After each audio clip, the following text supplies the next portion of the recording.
সেদিন রাতটা অন্যরকম ছিল। আমি তখনও বুঝিনি ওটা আমার জীবনের শেষ স্বাভাবিক রাত হতে চলেছে।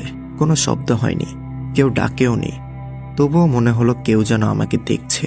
আমি ধীরে ধীরে চোখটা খুললাম। রুম একদম অন্ধকার। রুমে ড্রিম লাইট জ্বলার কারণে কিছুটা দেখতে পারছি রুমের অবস্থা। রুমের চারিদিক দেখতে দেখতে হঠাৎ আমার চোখ পড়ল রুমে থাকা টেবিলের উপরে পুতুলটার দিকে। হ্যাঁ, লাবুবু পুতুল। সবাই একে লাবুবু পুতুল নামেই চেনে। গত 3 দিন আগে আমি কাজ থেকে ফেরার পথে রাস্তায় একটা পুতুলের গাড়ি দাঁড়িয়ে থাকতে দেখলাম। আমার আচমকাই চোখ পড়ল এই পুতুলের উপরে। আমি জানি না কেন কিনেছিলাম ওটা, হয়তো শুধু অদ্ভুত লাগছিল বলে, হয়তো ওটার ওই অস্বাভাবিক হাসিটার জন্য। কিন্তু সেদিন রাতে ওটার পুতুল মনে হচ্ছিল না।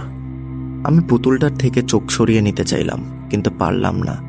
মনে হচ্ছিল ওটাও আমার দিকে তাকিয়ে আছে।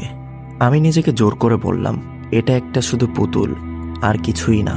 তারপর আবার শুয়ে পড়লাম, কিন্তু ঘুম আসছিল না আমার। কিছুক্ষণ পর হঠাৎ শুনতে পাই,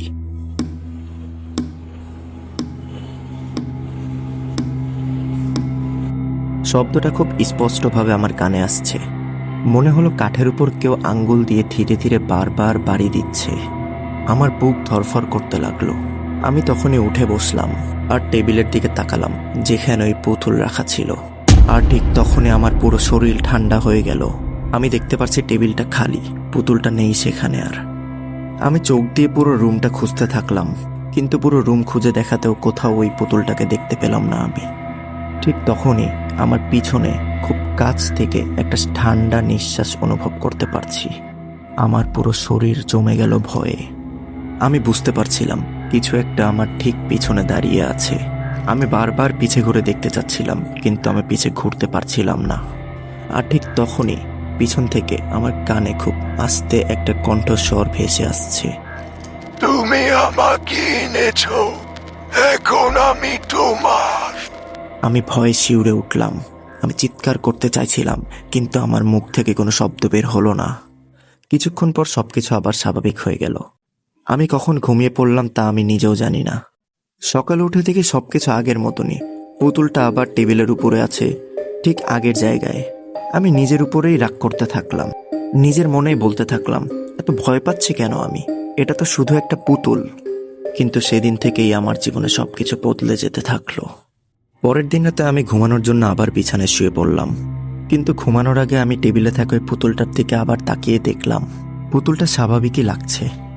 তাই কোনো কিছু না ভেবে আমি নিশ্চিন্তে আবার ঘুমিয়ে পড়লাম। কিন্তু কিছুক্ষণ পর আমি অনুভব করতে থাকলাম আমার পাশে হয়তো কেউ শুয়ে আছে। আমি চোখ খুলতেই দেখলাম আমার পাশে সেই পুতুলটা। এটা দেখে আমি ভয়ে উঠে বসলাম। আমার স্পষ্ট মনে আছে ঘুমানোর আগে আমি ওই পুতুলটাকে ওই টেবিলের উপরেই দেখেছি। তাহলে এই পুতুলটা বিছানায় আসলো কিভাবে? আমি নিশ্চিত হয়ে গেলাম এটা কোনো সাধারণ জিনিস নয়। পরের দিন সকাল হতেই আমি পুতুলওয়ালার কাছে গেলাম পুতুলটা ফেরত দিতে, কিন্তু তিনি সাফ সাফ বলে দিলেন পুতুলটা ফেরত নেবেন না আর। তাই কোনো উপায় না পেয়ে আমি বাসায় ফিরে আসলাম। রাত বাজে 2টা। ওই দিন রাতে আমি ঘুমাইনি, জেগেছিলাম। আমি দেখতে চেয়েছিলাম আসলে কি হয়। রুমের ভেতরে একদম নিস্তব্ধ, চারিদিকে কোনো শব্দ হচ্ছে না। হঠাৎ আমি দেখতে পাই টেবিলের উপরে রাখা পুতুলটা আমার দিকে তাকিয়ে চোখের পলক ফেলছে। এটা দেখে আমার নিঃশ্বাস বন্ধ হয়ে আসছিল। আমি চোখের পলক ফেলতেও ভয় পাচ্ছিলাম। আমি দেখতে পারছিলাম পুতুলের চোখটা ধীরে ধীরে লাল হয়ে যাচ্ছে। পুতুলটা ধীরে ধীরে হাওয়ায় ভাসতে শুরু করছে, আর আমার দিকে সে লাল চোখ নিয়ে তাকিয়ে বলছে, তুমি আমাকে এনেছো, এখন আমি তোমার। তুমি আমাকে এনেছো, এখন আমি তোমার। এই কথাটা বলতে বলতে পুতুলটা আমার দিকে এগিয়ে আসছে। আমি চিৎকার করতে চেয়েও আমি চিৎকার করতে পারছিলাম না। আমার মনে হচ্ছিল আমি আর আমার ভিতরে নেই।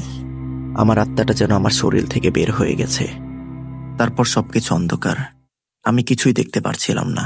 শুধু একটা জিনিস বুঝতে পারছিলাম, আমি আমার শরীরের ভেতরে নেই। এরপর ধীরে ধীরে আলো ফিরে এলো। আমি দেখতে পেলাম আমি টেবিলের উপরে বসে আছি। আমি নড়তে পারছি না, আমি চিৎকার করতে পারছি না, শুধু দেখতে পারছি আমার সামনে আমি নিজেই বসে আছি, আমার নিজের শরীর, কিন্তু ওটা আমি না। তারপর থেকে আমি এখন ওই টেবিলে বসে আছি, একটা লাবুবু হয়ে। কেউ যখন আমার দিকে তাকায় আমি বুঝতে পারি ওদের মধ্যে কেউ একজন আমাকে নিয়ে যাবে, আর তখন আমি আবার ফিরে আসব। যদি কখনো কোনো পুতুল দেখো যেটা তোমার দিকে তাকিয়ে আছে, তাহলে একটা জিনিস মনে রাখবে, সব পুতুল পুতুল নয়।